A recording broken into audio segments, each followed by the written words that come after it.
మీ ఇంట్లో ఇన్ని కూరగాయలు ఉంటే ఏం చేస్తారు? నేనైతే ఈ కూరగాయలతో పాటు అత్తయ్య చేసే స్పెషల్ మసాలాతో కలిపేసి ఒక మంచి అన్నం అయితే తయారు చేస్తా. నాన్ వెజ్ కూరల్లోకి చాలా మైల్డ్ ఫ్లేవర్‌తో సూపర్‌గా ఉంటుంది. చాలా మంది బిర్యానీ, బగారా అన్నం రకరకాల పేర్లు పెడతారు. కానీ ఇది మా ఇంట్లో భలే ఉంటదనమాట. కుక్కర్‌ని పెట్టుకొని దీంట్లోకి ఆయిల్ వేసుకొని బిర్యానీ మసాలాలన్నీ వేసుకోవాలి. ఆ తర్వాత ఉల్లిపాయ, టమాటా, పచ్చిమిర్చి మీ దగ్గర ఉన్న కూరగాయలన్నిటిని వేసుకోండి. అవి కొంచెం లైట్‌గా ఫ్రై అవ్వగానే దీంట్లో పుదీనా, కొత్తిమీర అత్తయ్య చేసిన స్పెషల్ మసాలా నేను నెక్స్ట్ వీడియోలో చూపిస్తాను. వీటన్నిటిని బాగా ఫ్రై చేసుకొని దీంట్లో తగినన్ని వాటర్ పోసుకోవాలి.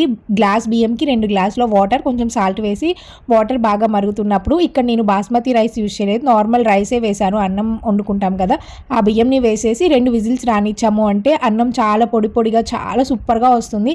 దీంట్లోకి ఏ నాన్ వెజ్ కర్రీ అయినా కానీ ఎంత బాగుంటుందో, మా అందరి ఫేవరెట్. మీరు కూడా డెఫినెట్గా ట్రై చేయండి. ఇక్కడ మటన్ కర్రీ చేశాను, ఆ వీడియో షేర్ చేసేటప్పుడు మసాలా కూడా చూపిస్తాను. మీకు నచ్చితే ఉపయోగపడే వాళ్ళకి షేర్ చేసి డెఫినెట్గా లైక్ చేసేయండి.